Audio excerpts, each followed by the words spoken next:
अब जना भाई क्या समझाए उनको कि पांडुरंग मेरे पास रात को आते हैं, मैं उनके पैर दबाती हूँ, उनको गाना सुनाती हूँ, कोई मानेगा उनकी बात? पुजारियों ने कहा यही चोरनी है, इसी ने चोरी की है, इससे कुछ पूछना नहीं है, इसका मुंह बांध दो और इसको सूली पर चढ़ा दो। और यही किया, मुख बांध दिया, एक शब्द नहीं सुना उनका, और तभी सूली तैयार करके जनाबाई को चढ़ाने लगे। तो एक पुजारी जी बोले, ए जना तेरी कोई अंतिम इच्छा है? तो फिर से जनाबाई ने एक मराठी में फिर एक कीर्तन गाया ठाकुर जी को टोकते हुए, और उसने पूरे संसार को जनाबाई कहती हैं कि भैया ये प्रीत की रीत बड़ी कठिन है, इनसे प्रेम के मार्ग में अगर आओ तो सोच समझ के आना, ये बहुत खेलते। आज मैं ऐसी स्थिति में लाके खड़ी कर दी हूँ, कहाँ रात में आ करके मेरे साथ में खेलते हैं, मेरे साथ भोजन करते हैं, मेरे पद सुनते हैं, और अब मुझ पर ही चोरी का इल्जाम लगा के सूली पे चढ़वा रहे हैं, और खुद मंदिर में अपनी पूजा करवा रहे हैं, देखने तक नहीं आ रहे मेरी ओर।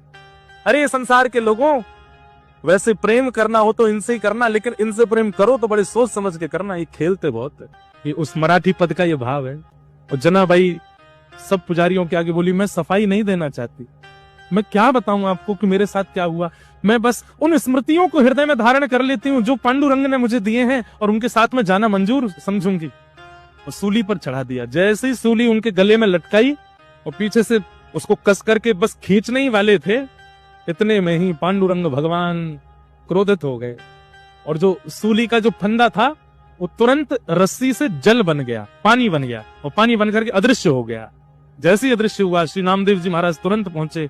उन्होंने जाकर के सब पुजारियों से कहा, बोले पांडुरंग भगवान बड़े क्रोध में हैं, मंदिर में भी बड़े क्रोध में दिखाई दे रहे हैं, वे जनाबाई को ये दंड नहीं दिलवाना चाहते, निश्चित ही कोई अंतरंग लीला है। अरे इतने घेराबंदी में ठाकुर जी रहते हैं, ये छोटी सी लाली कैसे चली जाएगी अंदर, तुमने सोचा? अरे तो ये आभूषण यहाँ कैसे आ गए? बोले तुम ये सोच सकते हो कि ये छोटी सी बालिका ताला तोड़ के भीतर जा सकती है, ये क्यों नहीं सोच सकते कि वो परब्रह्म भगवान इसके पास आए होंगे और अपने आभूषण छोड़ के चले गए होंगे? ये विचार क्यों नहीं करते हो? लेकिन बंधुओं, उसके बाद जनाबाई बड़ी हताश हो गई, सबने क्षमा मांगी, लेकिन जनाबाई बोली नहीं, अब पांडुरंग मुझे बुला रहे हैं और मैं जा रही। और तुरंत वहां से निकली, पीछे लोग भागे, लेकिन फिर वो दिखाई नहीं दी। ठाकुर जी उनको लेकर के प्रस्थान कर गए। अब जनाबाई क्या समझाए उनको कि पांडुरंग मेरे पास रात को आते हैं, मैं उनके पैर दबाती हूँ, उनको गाना सुनाती हूँ, कोई मानेगा उनकी बात? पुजारियों ने कहा यही चोरनी है, इसी ने चोरी की है, इससे कुछ पूछना नहीं है, इसका मुंह बांध दो और इसको सूली पर चढ़ा दो। और यही किया, मुख बांध दिया, एक शब्द नहीं सुना उनका, और तभी सूली तैयार करके जनाबाई को चढ़ाने लगे। तो एक पुजारी जी बोले, ए जना तेरी कोई अंतिम इच्छा है? तो फिर से जनाबाई ने एक मराठी में फिर एक कीर्तन गाया ठाकुर जी को टोकते हुए, और उसने पूरे संसार को जनाबाई कहती हैं कि भैया ये प्रीत की रीत बड़ी कठिन है, इनसे प्रेम के मार्ग में अगर आओ तो सोच समझ के आना, ये बहुत खेलते। आज मैं ऐसी स्थिति में लाके खड़ी कर दी हूँ, कहाँ रात में आ करके मेरे साथ में खेलते हैं, मेरे साथ भोजन करते हैं, मेरे पद सुनते हैं, और अब मुझ पर ही चोरी का इल्जाम लगा के सूली पे चढ़वा रहे हैं, और खुद मंदिर में अपनी पूजा करवा रहे हैं, देखने तक नहीं आ रहे मेरी ओर। अरे संसार के लोगों, वैसे प्रेम करना हो तो इनसे ही करना, लेकिन इनसे प्रेम करो तो बड़े सोच समझ के करना, ये खेलते बहुत है।